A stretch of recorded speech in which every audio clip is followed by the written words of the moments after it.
The country decision is painful to reverse. The city decision, especially after you bought property, is expensive to reverse. Most people treat them as equally important decisions. They're not. The city decision is stickier, and the cost of getting it wrong is higher than most people model. You can change countries. It's disruptive, it's expensive, but the path exists. New visa, new legal structure, new start. Changing cities after you bought property is a different problem entirely. You're now dealing with transaction costs on both ends. A buyer pool you may not have evaluated when you purchased. An exit timeline you didn't model. And the real possibility that the market you bought into doesn't have the liquidity you assumed it did. Most people spend months evaluating countries. Far fewer spend the same amount of time evaluating cities. I think that's backwards. Everyone compares cities on the obvious things. Cost of living, weather, airport access, walkability. Almost nobody models what exit actually costs. If the life doesn't work, what does reversing the decision look like? How long does it take to sell? Who's buying?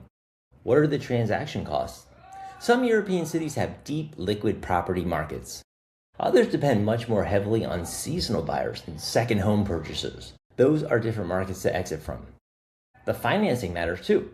Some cities and regions are harder to finance as non-residents than others.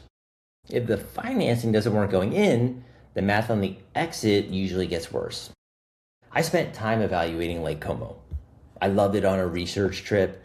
The light, the water, the villages, genuinely exceptional. Then I started asking different questions. How often would I need an airport? The nearest international option is about 45 minutes away on a good day, longer depending on traffic and season. What happens if I want to sell?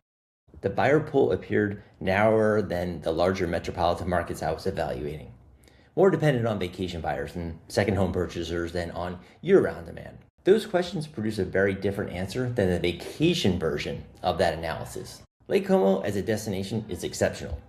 Lake Como as a financial commitment is a different evaluation entirely. The country gets you to the right continent. The city determines the cost of being wrong.